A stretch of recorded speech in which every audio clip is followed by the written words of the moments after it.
তো এখন আমরা জানব যে অষ্টাবক্র গীতায় প্রথম 5টি অধ্যায়ে কী কী বলা হয়েছে।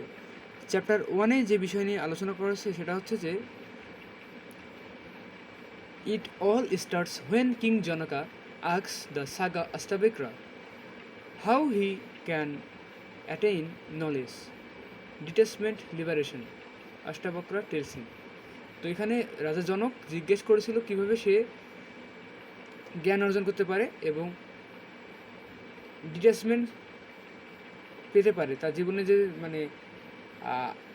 কোনো কিছুর সাথে লেগে থাকাটা ছাড়তে পারে এবং মুক্তি পেতে পারে, বন্ধন ছেড়ে কীভাবে স্বাধীন হতে পারে, জ্ঞান অর্জন করতে পারে। প্রথম অধ্যায়ে এই প্রশ্নটা করেছিল রাজা জনক এবং সাধু অষ্টাবক্র সেটার উত্তর দিয়েছিল। অধ্যায় 2-এ chapter 2 it works upon hearing Ashtavakra's word Janaka realise his true nature enraptured he describes the joy and wonder of his new state.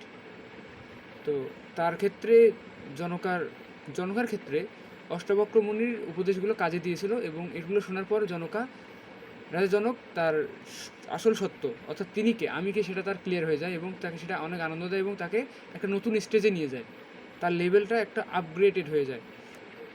তিনি যে লেভেলে ছিল তার আধ্যাত্মিকতার লেভেলে সেই লেভেল থেকে এক স্টেপ উপরে চলে যান। তো অধ্যায় 3 অর্থাৎ চ্যাপ্টার 3-তে বলা হয়েছে Ashtavakra is delighted for Janaka but she is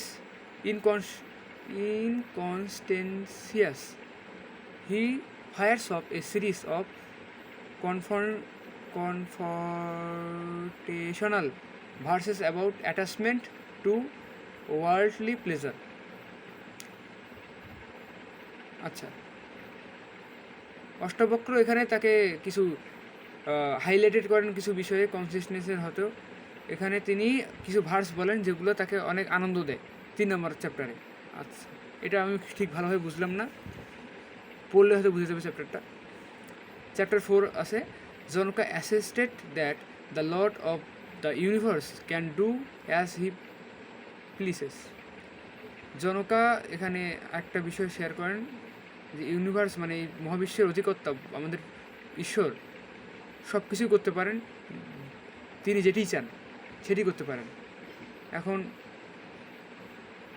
chapter 5-এ বলছে অষ্টাবক্র ডাস নট ডিসঅ্যাগ্রি, অষ্টাবক্র এটা কথাটার দ্বিমত পোষণ করেননি, but in a 3-4 versus pointed to the next step dissolution. তো অষ্টাবক্র মণি এই ক্ষেত্রে ভগবান যে সব কিছুই করতে পারে, ভগবানের হাতে যে ক্ষমতা অর্থাৎ প্রকৃতির বিরুদ্ধে তিনি কথা বলেননি, তিনি তারও এক স্টেজ উপরে কথা বলছেন, সেটা আমরা চ্যাপ্টার 5-এ গিয়ে জানতে পারবো। তো এই ছিল 1 থেকে 5 অধ্যায়ে কী কী আছে সেগুলো। তো আমরা কালকে পরবর্তী সপ্তাহে আমরা বাকিগুলো জানবো। তো এই হচ্ছে কথা।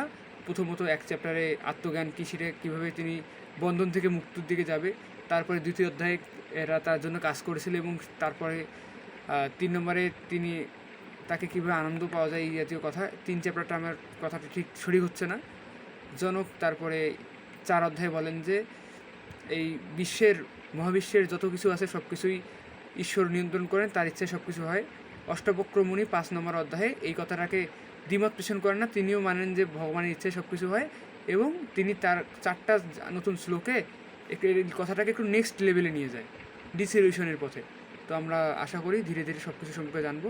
ধন্যবাদ সবাইকে।